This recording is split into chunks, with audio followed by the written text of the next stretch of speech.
हम भारत के पूर्व सैनिक नई प्रेरणा लाए हैं, देश की रक्षा करते थे अब इसे सजाने आए हैं।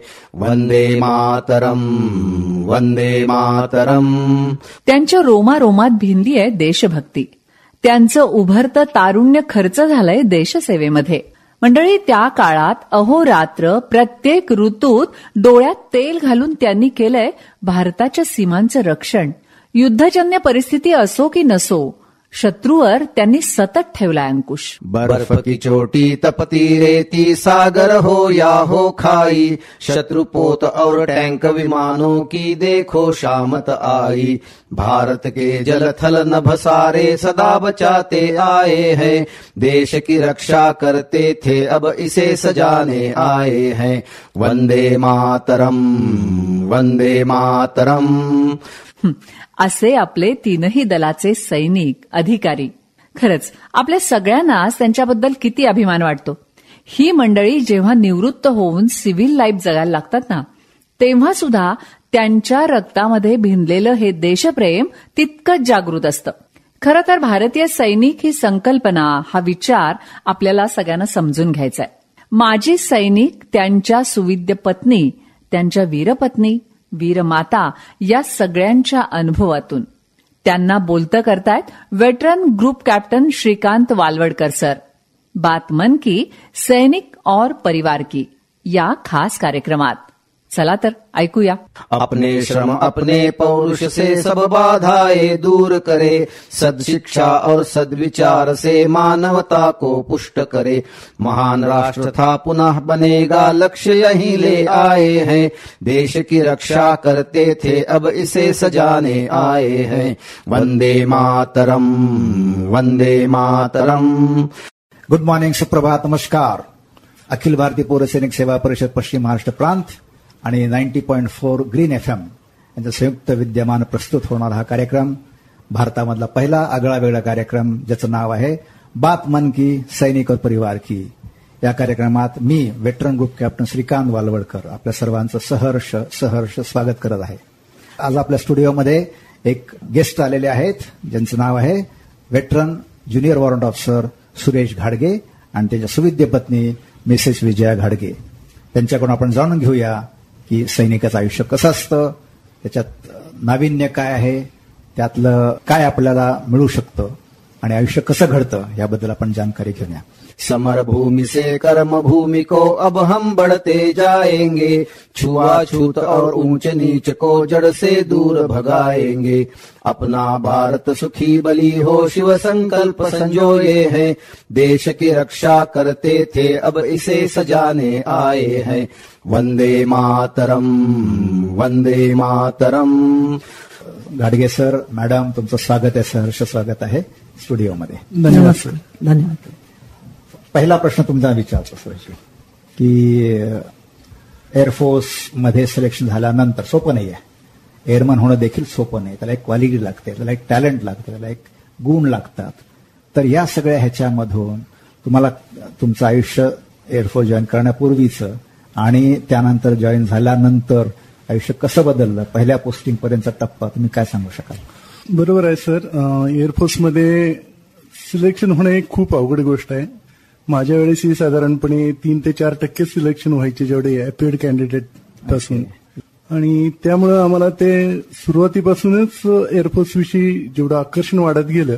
खूपच आधी आयुष्यात आमचं सुरुवातीचं होतं ते एक मध्यमवर्गीय सामान्य कुटुंबातून मी आलेलो होतो. माझे वडील राज्य परिवहन विभागात ज्युनियर असिस्टंट म्हणून काम करत होते. आणि आम्ही त्यावेळेस विट्यालाच होते सर. अच्छा, ओके. माझे वडील विट्यालाच काम करत होते. आम्ही टोटल 5 भावंड होतो. आणि वडील एकटेच कमावते होते. शेती ही बेताचीच होती. बरोबर. म्हणजे आपल्याकडे त्यावेळेस तरी 1979च्या आसपास पाण्याची एवढी व्यवस्था नव्हती. शेती बेताचीच होती, त्यामुळे वार्षिक कुटुंबाचं उत्पन्नही तेवढंच बेताचं होतं. चॅलेंजिंग. आणि ह्यातूनच आम्ही वेगवेगळे मार्ग शोधायलाही प्रयत्न केला होता. खरंय. मी भावंडातला 3रा मुलगा घरातला. त्यामुळं बरंच आयुष्य मी पाहत होतो, अगदी डोळसपणे पाहत होतो. खरंय. आणि त्यात अचानकपणे एकदा वडिलांच्या मित्रांची भेट झाली. वडिलांचे मित्र वायुसेनेतून रिटायर्ड JW होते. बरं. अरे वा. त्यांच्याशी जरा गोष्टी केल्यानंतर हे लक्षात आलं की हे आयुष्य जरा वेगळंच आहे. कारण त्यांचा अपीरन्स खूपच वेगळा होता इतरांपेक्षा. खरंय. तो मनाला भावला आम्हाला. आणि त्यानंतर एक विचार केला की आपणही असं कधीतरी संधी मिळाली तर जॉईन व्हावं. Very good. तसं पाहायला गेलं तर एनसीसी कॉलेजमध्ये किंवा शाळेमध्ये मी एनसीसी कॅन्डिडेट होतोच. ओके. आणि थोडीफार शिस्तीची ही आवड होती. खरंय. आणि एक संधी अचानक चालून आली आणि वडीलही म्हणले की प्रयत्न करून पाहायला काही हरकत नाहीये. ओके. मी मुंबईला गेलो. तसं पाहायला गेलं तर प्रथमच मी ट्रेनमध्ये बसून मुंबईला गेलो होतो. हे माझ्यासाठी संपूर्ण औत्सुक्याचं होतं. मुंबई खूप मोठं शहर. बरोबर. आमची मजल सातारा वाई आमच्या आजवळपर्यंतच होती. बरोबर. आणि त्यानंतर मुंबई पाहिल्यानंतर थोडंफार बावरून गेलो होतो मी सुरुवातीला. अच्छा. पण सिलेक्शन प्रोसिजर एवढी व्यवस्थितपणे हे केलेली असते तिथं की ते तुमच्यात कॉन्फिडन्स निर्माण करतात. करेक्ट. आणि त्यानंतर तुमची परीक्षा घेतात. बरोबर. हे मला खूप आवडलं. म्हणजे प्रचंड प्रमाणात आवडलं. आणि तिथली शिस्त, सिलेक्शनची पद्धत ओके ही नावाजण्याजोगी होती. 3 दिवसाची आमचे सिलेक्शन झालं. त्यानंतर आम्ही वेटिंग पिरियडमध्ये काही कालावधी घालवला. ओके. आणि त्यानंतर आम्ही जॉईन झालो. ओके. अर्थातच प्रथम आम्हाला ट्रेनिंग सेंटरला जायचं होतं. ओके. गमतीची गोष्ट अशी सर, त्या ट्रेनमध्ये 3 टायर हे असतं हे आम्हालाही माहित नव्हतं. कॅन्डिडेट होते 75, बर्थ असतात 72. 3 माणसं कुठं झोपणार हे आम्हाला माहित नव्हतं. आणि तो कोच आहे ना संपूर्ण रिझर्व्ह होता. बापरे. होय. मला अजूनही आठवतं माझे मित्र RK शिंदे आणि आम्ही एकाच बर्थवर झोपून गुंटकलपर्यंत गेलो. अरे वा. कारण केवळ आम्हाला माहित नव्हतं की 3 टायर असतं दुमडून हे करता येतं. मधला बर्थ बरं होतं, चालता येतं म्हणून साईडचा बर्थ पकडला. त्यावर आम्ही दोघं झोपलो गेलो. Very innocent. की आणि अशा पद्धतीने आम्ही बेंगलोरला पोहोचलो. अच्छा. बेळगाव की बेंगलोरला. अच्छा. बरं. आमचं इलेक्ट्रॉनिक्स ट्रेनिंग इन्स्टिट्यूटला इलेक्ट्रॉनिक्स टीमला माझं सिलेक्शन झालं होतं. आणि 720 जणांत आम्ही 18 जण सिलेक्ट झालो होतो. Imagine quality. आणि बेंगलोरला गेलं. आम्हाला वाटलं बस वगैरे आम्हाला काहीतरी छानपैकी न्यायला येईल वगैरे. न्यायला शक्तिमान आली. अच्छा. आमच्यासाठी पहिलाच तो एक धडा होता म्हणला तर काय हरकत नाहीये. त्यानंतर आम्ही पोहोचलो. पहिल्याच दिवशी आमचे हेअरकट वगैरे झाले. अक्षरशः कित्येक जणांना रडू कोसळलं होतं. खरंय. कारण काय झालं होतं आमच्या सर्वांचे केस हिप्पी स्टाईल होती त्यावेळेस. संपूर्ण केस वाढलेले होते. प्रत्येक जण आरशासमोर बसायचा डोळे झाकून आणि उतरताना रडतच उतरायचं. म्हणजे बरोबर. अशा पद्धतीने ट्रेनिंग सुरू झालं. पण ते ट्रेनिंग सुरू झालेलं एवढं बिझी होतो आम्ही. आणि एवढं म्हणजे व्यवस्थित सिस्टमॅटिक ट्रेनिंग असं होतं. सकाळी हेल्थरन पासून सुरुवात व्हायची. पहाटे 5:45 आम्ही बेंगलोरच्या ग्राउंडवर असायचो. बरोबर. आणि त्यानंतर सकाळची हेल्थरन नंतर परत माघारी यायचं, नाश्ता करायचा, परत माघारी जायचं, परेड व्हायची. परेड नंतर परत चहा व्हायचा. त्यानंतर क्लासेस व्हायचे. क्लासेस नंतर पुन्हा माघारी यायचं. संपूर्ण क्लासपर्यंत येईपर्यंत संपूर्ण फ्लाईटमध्ये जायला लागायचं. ते डिसिप्लिन वेगळंच होतं आणि शिक्षणही वेगवेगळं होतं. एक गंमत मला सांगायची वाटते. मी 12वी सायन्स करून गेलो होतो. ओके. आम्हाला ऍक्च्युअली इंग्लिश एवढं येत नव्हतं. बोलता येत नव्हतं एवढं इंग्लिश आम्हाला समजायचं. बरोबर. पण हळूहळू मुंबईची मुलं, आमची मुंबई स्ट्रीम होती, मुंबईची काही मुलं इंग्लिश बोलायची. मोडकं तोडकं काही ना पण ते इंग्लिश बोलायचं. आम्हाला सुरुवातीला हसू यायचं पण कौतुकही वाटायचं. त्याचं धाडस छान आहे. कॉन्फिडन्स किती आहे. आम्ही हळूहळू सुरुवात केली. आम्हीही सुरुवात केली आणि आम्ही पिकअप केलं ते छानपैकी. बरोबर. क्लासेसमध्ये पण खूप गंमत व्हायची. क्लासेस पण अशा पद्धतीनं होते की नाही. आम्ही पहिल्यांदा 6 महिन्याच्या ट्रेनिंग नंतर आम्ही घरी गेलो. बेसिक ट्रेनिंग नंतर. बरोबर. आम्हाला 28 दिवसाची सुट्टी होती. आणि त्या सुट्टीवर घरी गेलो. घरी एकदा मी वडिलांना म्हणलं पप्पा आपल्याला ड्राय सेल आणायचे आहेत बरं का. ते सेफ असतात वगैरे. ओके. म्हणजे आमच्या घरी ट्रान्झिस्टर होता आणि त्याला सेल्स लागायचे. फिलिप्स जुना ट्रान्झिस्टर होता आणि त्याला सेल्स लागायचे. म्हणजे ड्राय सेल्स घेऊन यायचे. वडील मला म्हटले माझ्या खिशात पैसे आहेत ते घे आणि जाऊन ड्राय सेल घेऊन ये. अच्छा. मी गेलो दुकानात ड्राय सेल मागितले.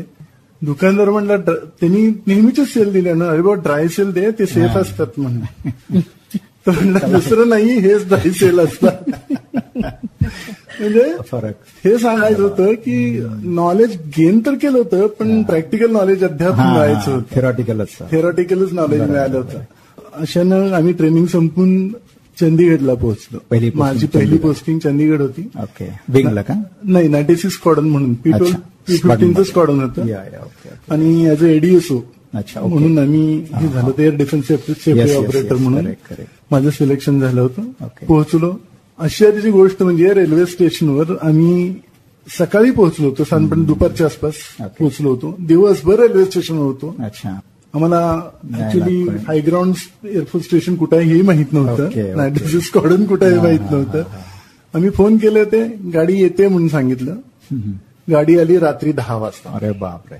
पोस्टिंग रन असते आणि ते रात्री 10लाच येते, आणि दिल्लीला जाणारी गाडी रात्री 12ला असते. त्या गाडीसाठी ती ट्रेन ही येते, कनेक्ट केलेलं आहे. त्यात सर्वात आश्चर्याची ही गोष्ट होती की आम्हाला रिसिव्ह करायला आमच्या विंग मधले संपूर्ण मराठी बांधव आले होते. अच्छा. अरे वा. बरोबर. कमाल आहे. हे आश्चर्य वाटलं. आणि त्यांना माहित होतं आम्ही 4-5 जण होतो. अच्छा. ज्यांचे तमिळ होते, तमिळ पण आले होते. म्हणजे ज्या ज्या स्टेटची लोक आले त्यांना आधी माहित होतं कोण कोण आले. बरोबर. ते आले. आम्ही 2 महाराष्ट्रीयन होतो. आम्हाला दोघांनाही रिसिव्ह करायला महाराष्ट्रीयन आले होते. बरोबर. कमाल आहे. हे आश्चर्य वाटलं. आणि त्यांना माहित होतं आम्ही 4-5 जण होतो. अच्छा. ज्यांचे तमिळ होते, तमिळ पण आले होते. म्हणजे ज्या ज्या स्टेटची लोक आले त्यांना आधी माहित होतं कोण कोण आले. बरोबर. ते आले. आम्ही 2 महाराष्ट्रीयन होतो. आम्हाला दोघांनाही रिसिव्ह करायला महाराष्ट्रीयन आले. ते आले. आम्हाला सर्व हे केलं. गाडीत बसल्यावर म्हणायचे आत्ता आलं, आत्ता आलं. कारण एअरफोर्स स्टेशन दूर आहे, लांब आहे. त्यामुळं आम्ही हायग्राऊंड्सला पोहोचलो त्याच रात्रीचे साधारणपणे 11:30-12 वाजले होते. ते म्हणजे तुम्ही जेवला नसाल, मेसमध्ये तुमचं जेवण ठेवलेलं आहे. अच्छा. आणि पहिल्यांदा जेवण करा, मग आपण झोपायची वगैरे व्यवस्था बघू. सामान वगैरे तेच घेऊन गेले. अच्छा. एवढा सपोर्ट चांगला मिळतो. खूप चांगला सपोर्ट मिळाला होता. आणि आम्ही लकी होतो त्या मानानं, कारण चंदीगड सारखी प्लांट सिटी जी नीट आणि क्लीन आहे, अशा ठिकाणी आम्हाला पहिलं पोस्टिंग मिळालं होतं. हायग्राऊंड सारखं एअरफोर्स मधलं एक नावाजलेलं स्टेशन की जिथं वेलफेअर बऱ्याच प्रमाणात पाहिलं जात होतं आणि कामही अतिशय सचोटीने घेतलं जात होतं. अगदी बरोबर. असं एक एअरफोर्स स्टेशन मिळालं होतं. त्यामुळं आमचा पायाच असा मजबूत झाला. करेक्ट. आणि मजबूतीलाच मला खूप छान स्टेशन मिळालं. आणि एक प्रोफेशनल एक्सपोजर चांगलं मिळालं. हो. त्यामुळे आयुष्य घडत गेलं पाया तिथं. आता आपण इथं थोडा ब्रेक घेऊया, एक छोटासा. 90.4 Green FM. Suno Green, Raho Evergreen.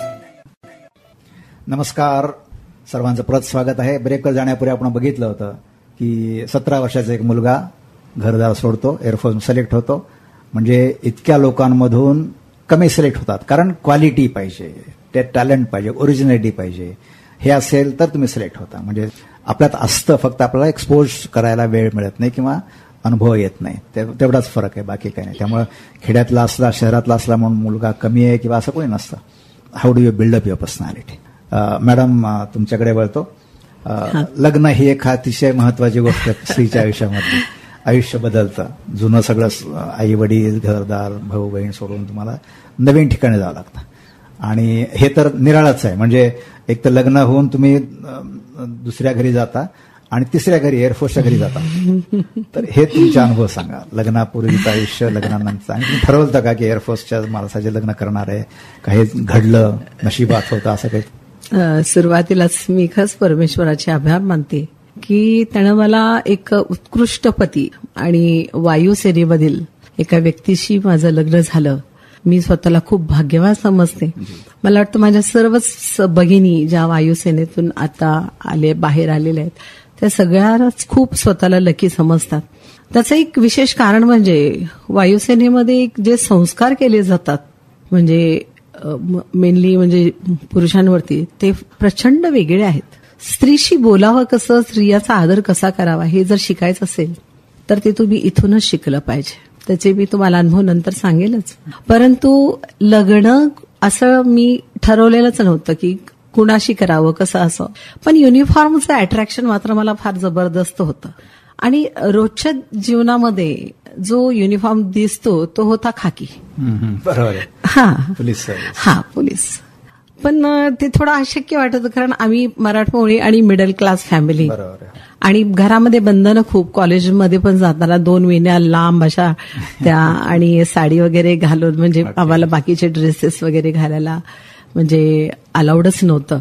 आणि घर एके घर, आणि घर दुसरं काहीच नाही. आम्ही आजूबाजूला सुद्धा काही नव्हतं, म्हणजे बाहेर कुठे जाण्याचा प्रसंगच नव्हता जास्त. तर माझं खेडेगाव, माझी आई म्हणजे माझ्या वडिलांचं जे गाव आहे वरकुटे मलवडी, तालुका मान, जिल्हा सातारा, इथं जात असो आम्ही. बाकी कुठे नाही. आईचं माहेर पुणे होतं, पण तिथं फारसं जाणं असं होतच नव्हतं. आणि पहिलं स्थळ आलं साहेबांचं, आणि हो म्हणून टाकलं. कारण तो जो युनिफॉर्म आहे एअरफोर्सचा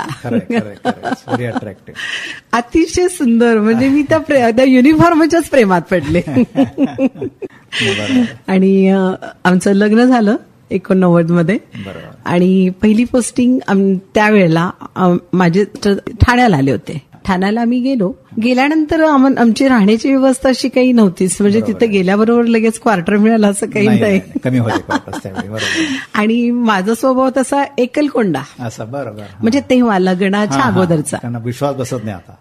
आता विश्वास कोणाचा बसणारच नाही. प्रचंड एकलकोंडा. आणि मग मला त्यांनी सांगितलं की आपल्याला शेअरिंग मध्ये राहावं लागणार आहे. शेअरिंग ही कल्पनाच माझ्यासाठी इतकी नवीन होती, आणि त्यात एअरफोर्समध्ये जायचं, तिथल्या वातावरणामध्ये राहायचं, याचं मला प्रचंड बर्डन आलेलं होतं. कारण तसं पाहायला गेलं तर मी जरी MSc केमिस्ट्री असले तरी सुद्धा इंग्लिश फारसं बोलत नव्हते.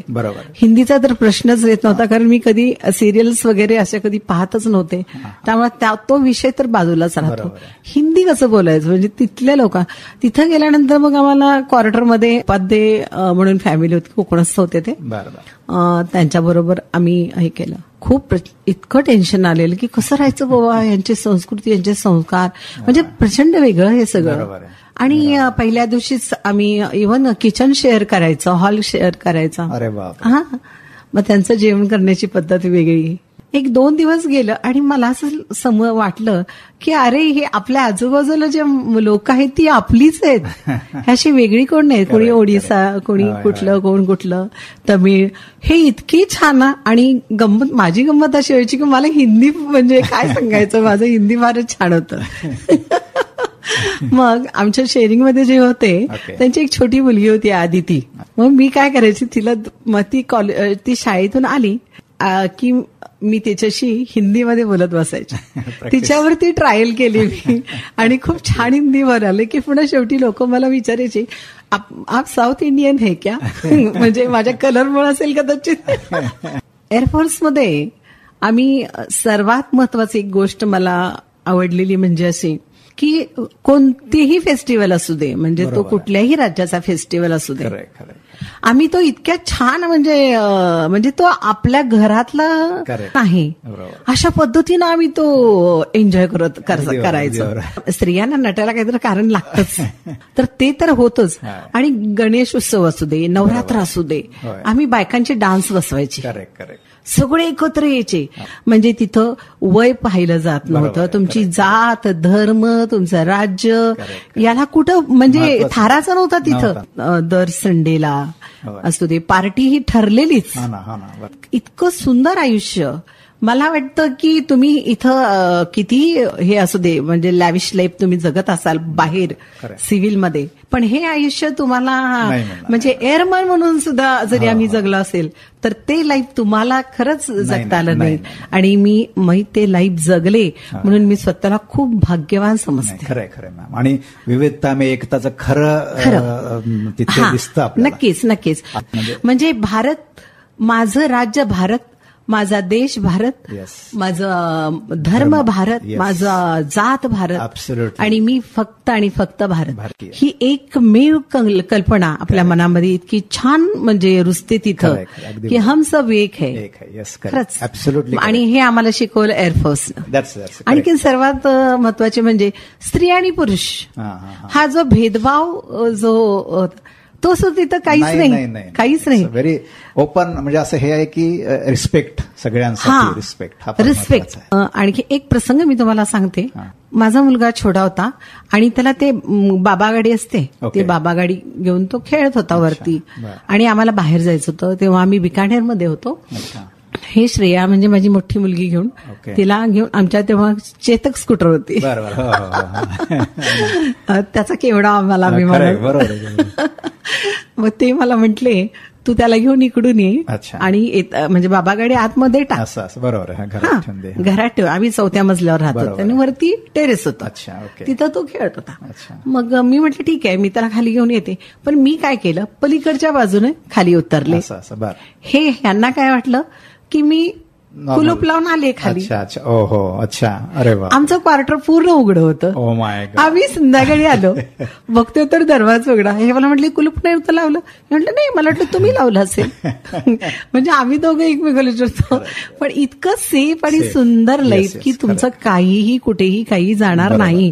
म्हणजे इतकं छान सेफ लाईफ आहे. It's beautiful life. आणि एनी एअरफोर्स स्टेशन किती स्मॉल असलं तरी प्रत्येक राज्यातून कोणी ना कोणी असतं तिथे, असतंच. आणि त्यामुळे एक छोटंसं इंडिया तिथं असतं निर्माण झालं. करेक्ट. या ठिकाणी काम करायला तुम्ही खरंच नशिबान असाल. खूप नशिबान, खूप नशिबान. आणि आम्हाला म्हणजे आमच्या स्टेशन इन्चार्ज कुमार सर होते, त्यांच्या मिसेस अंबिका कुमार मॅडम.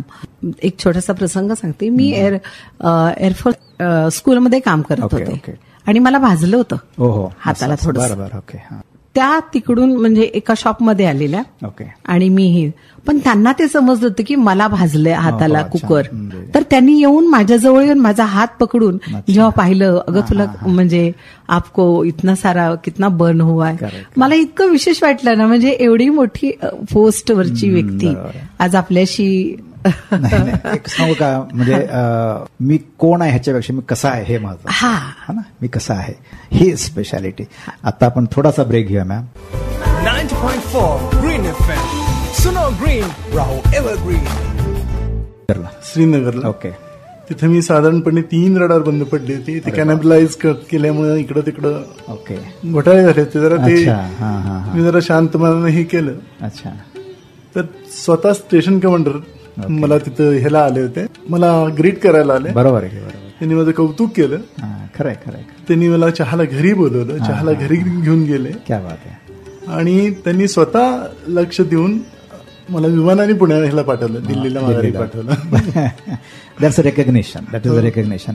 प्रत्येक ह्युमन रिसोर्स इज इम्पॉर्टंट. प्रत्येक जण ट्रेड काय, रँक काही महत्वाची नाही. तुम्ही काय कॉन्ट्रीब्यूट करता देशासाठी, त्या ठिकाणी तुम्ही आहात देशाची सेवा करायला, बस त्याचा आदर आहे.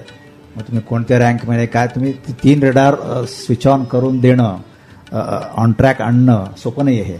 आणि त्या तशा ठिकाणी इन्सर्जन्सी आहे, बाहेर जाता येत नाही कुठे, आतमध्ये टेन्शन आहे, आणि अवेलेबल रिसोर्सेस, सबझिरो टेम्परेचरमध्ये. इमॅजिन, ही देशसेवाचा अभिमान आहे.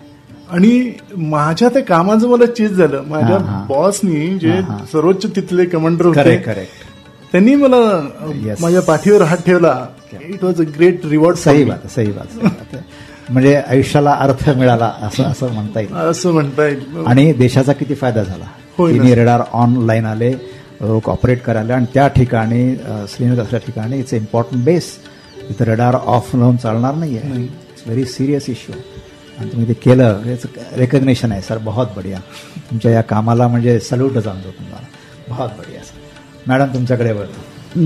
ऍक्च्युली हे तर एअरफोर्समध्ये जिथं जा म्हणून सांगते तिथं त्यांना जावंच लागतं. त्याला पर्याय नाही की मग उद्या येतो, परवा येतो, सुट्टीवर गेलोय, असलं काहीच नाही. When they say go, you don't have to ask question, you have to go. मग त्यावेळी तुम्ही एकटे असताना, मुलं लहान, how did you manage this? आणि अशी कुठली घटना तुमच्या आयुष्यात लक्षात राहणार की आहे की ज्यामुळे वाटतं की यार मी ह्यांच्याशी लग्न केलं एअरफोर्स पर्सनशी, त्यामुळे माझ्या आयुष्याला अर्थ मिळाला, समाधान मिळतं, असं कुठलं आहे का? हो, असे बरेच प्रसंग आहेत. असा काही सांगता येण्यासारखं नाहीये. परंतु मला असं एक आठवतो क्षण. म्हणजे मी तेव्हा बॉम्बेमध्ये जॉबला होते, एका फॅक्टरीमध्ये, कंपनीमध्ये होते. आणि माझे मिस्टर कोलशेत हो बरोबर. कोलशेतला होते म्हणजे ठाण्यामध्ये, आणि मी बागळे एस्टेटला जायची. अच्छा. तेव्हा फोनची एवढी फॅसिलिटी नव्हती सर. बरोबर, लँडलाईनच. हा, आणि आम्ही जिथे शेअरिंगमध्ये राहत होतो सर, ते सर जे होते उपाध्ये सर, ते श्रीनगरला गेले होते, काश्मीरमध्ये होते ते टीडीवरती. आणि घरामध्ये त्या वहिनी ज्यांचे 9 महिने कंप्लीट झालेले होते आणि 9 दिवस कंप्लीट होत आले होते. आणि एक त्यांची आई म्हातारी अतिशय थकलेल्या होत्या त्या, असे दोघं, आणि ती छोटी मुलगी आदिती, तिघं राहत होते. मी तर जॉबमध्ये गेले होते, मला माहितीच नव्हतं आहे. आणि त्यांना अचानकच त्रास सुरू झाला आणि 4थ्या मजल्यावर तिथं राहत होतं. त्यांना हालता येत नव्हतं, त्या किंचाळत होत्या. आणि मग अशा वेळेला माझ्या मिस्टरांनी त्यांना हातावरती असं उचलून खाली घेऊन आले. हे एवढे जिने, लिफ्ट नव्हती, एवढे जिने उतरले त्यांनी तसे, आणि अवघड परिस्थितीमध्ये. आणि कीर्ती हॉस्पिटल म्हणून आहे ठाण्याला मोठं, त्या हॉस्पिटलला त्यांनी घेऊन गेले. घेऊन गेल्यानंतर त्यांनी सांगितलं की ही सिच्युएशन म्हणजे खूप क्रिटिकल आहे, यांचं सिझरिनच करावं लागणार आहे आणि क्रिटिकल आहे. आणि मग सिझरिन जर करत असू तर यांचं ऑपरेट फॅमिली प्लॅनिंगचं करायचं का, आणि काय करता, मग निर्णय कोण घेणार, हा फार. पण त्यांनी म्हणजे मिस्टर उपाध्यांनी हे यांना सांगितलं होतं की जे काही निर्णय असतील ते तुझे निर्णय असतील, ह्याच्यामध्ये फ्रीडम दिला होता. म्हणजे किती अभिमान वाटण्यास, विश्वास बघा ना, हा, की तू काय ते निर्णय घ्यायचे ते घे, मुलगा होऊ दे मुलगी होऊ दे. कारण पूर्वी नाही म्हटलं तरी मुलगी आहे पहिली म्हटलं तर दुसरा मुलगा व्हावा अशी इच्छा असतेच, अपेक्षा असतेच. पण असं काही तू मानू नकोस, जे काय असेल तो तुझा निर्णय असेल, मी काय त्याच्यामध्ये ढवळाढवळ करणार नाही. आणि त्यांनी तिथं त्यांना केली सही वगैरे, ऑपरेट करून टाका वगैरे, घेऊन आले. तो एक क्षण मला प्रचंड, म्हणजे मला माझ्या नवऱ्याचाही अभिमान वाटला आणि मला माझ्या देशाचा आणि माझ्या वायुसेनेचा प्रचंड अभिमान वाटला की त्यांच्यामध्ये इतकं छान बॉन्डिंग, एअरमन असू दे, कुणी असू दे, ऑफिसर असू दे, एअरमन असू दे, यांच्यामध्ये जे बॉन्डिंग होतं ना, ते अतिशय स्ट्रॉंग बॉन्डिंग तयार होतं तिथं. आणि ते फार महत्वाचं आहे, आयुष्यभर लक्षात राहतं. आणि आणखीन एक प्रसंग मला सांगावासा वाटतो की हे टीडीवरती होते, मी घरामध्ये एकटी, आणि मी प्रचंड आजारी पडली. टीडी बद्दल मी जरा समजा लोकांना समजणार नाही. टीडी म्हणजे टेम्पररी ड्युटी. अर्थात ही ड्युटी जी असते ती गोपनीय असते, म्हणजे तुमचे मिस्टर कुठल्या कामासाठी, देशसेवेसाठी गेलेले आहेत, ते फारसं म्हणजे आपल्याला ते सांगतात एका ठिकाणी जातोय म्हणून, परंतु ते थोडंसं गोपनीय गोष्ट आहे. तर मी प्रचंड आजारी होते. तर आमच्या स्क्वॉडनचे जे मेन ऑफिसर्स होते ते मला जर भेटायला येत असतील तर हा मला माझ्यासाठी किती अभिमानाचा क्षण होता. खरंय खरंय. हा, आणि त्यांचं पण त्यांना ही जबाबदारी आहे माझी. ह्यांचे मिस्टर इथं नाहीये, ड्युटीवर बाहेर गेलेत, किती दिवस गेलेत माहित नाही, कुठे गेलेत माहित नाही, केव्हा येणार माहित नाही, परंतु ही जबाबदारी आहे की त्या फॅमिलीकडे आम्ही काळजी घ्यायला पाहिजे. Yes, that is. प्रत्येक जण एक दुसऱ्या फॅमिलीची म्हणजे इतकी काळजी घ्या. इव्हन बघा ना, ट्रान्सफर झाली, इकडून इकडून शिफ्टिंग होत असेल, सामान तर तुम्हाला 8 दिवस जेवण बनवा, तुमच्या घरी जेवण बनवावंच लागत नाही तिथं. करेक्ट. तिथं तुम्हाला प्रत्येकाच्या आज याच्या घरी त्याच्या घरी म्हणजे तुम्ही जेवण करून म्हणजे तुमचं घर व्यवस्थित लावून होईपर्यंत तुम्हाला एकदम. आणखीन एक असा प्रसंग होता, माझी मुलगी म्हणजे प्रचंड आजारी होती, तिला ऍडमिट केलं होतं हॉस्पिटलला. किती लहान होती ती? 6 महिन्याची होती ती, आणि हे पण टीडीवरतीच होते. बरं, हे कुठे गेले होते हे मला माहिती नव्हतं. मग तिला ऍडमिट केलं होतं, पण मला तिच्याबरोबर राहता येत नव्हतं, कारण फक्त पेशंट बरोबर कोणच नाही, मी एकटीच तिथं. 6 महिन्याचे बाळते. मी प्रचंड पॅनिक झाले. मग मी आमचे स्टेशन कमांडर जे होते, मी म्हटलं मला त्यांच्याशी बोलायचंच आहे. बरोबर. मला बऱ्याच जणांनी समजून सांगितलं, नाही म्हटलं मला बोलायचंय. आणि मी त्यांना तिथून ऑफिसमधून फोन लावला, आणि विशेष म्हणजे ते माझ्याशी बोलले. ते माझ्याशी बोलले, आणि 3री दिवशी माझे मिस्टर घरी आले. म्हणजे इतकं छान रिस्पॉन्स मिळतो. हो, खूप. शेवटी एकमेकाला लागून राहून सगळा अनुभव, सगळ्यांचं कष्ट वगैरे लक्षात घेऊन सोल्युशन फाइंड आउट करणं, फादरली फिगर आहे. स्टेशन कमांडर म्हणजे फादरली फिगर आहे, त्याची जबाबदारी आहे. बहुत बढिया. आज जे काय आपण आहोत आपली मुलं जे काय घडलेली आहेत ती फर्स्टमध्ये आहेत. आम्हालाही वाटत होतं आमचा माझा मुलगा एअरफोर्समध्ये जावा, अच्छा. परंतु त्याचे पाय थोडेसे असे ओके, आहे, ओके. त्यामुळे हा, तो जाऊ शकला नाही. नी लॉकिंग असेल तर select नाही. हा, त्यामुळे तो जाऊ शकला नाही. पण मला जर तुम्ही विचारलं असताना की तुम्हाला नंतर जन्म घेतला तर काय व्हावं असं वाटेल, तर मी एअरमनची वाईफ वगैरे नाही, मला स्वतःलाच एअरफोर्समध्ये ॲज अ कमांडिंग ऑफिसर म्हणून आवडेल. चान्सेस आहेत फार लवकर जन्माला. हो. Thank you very much sir. Thank you very much ma'am.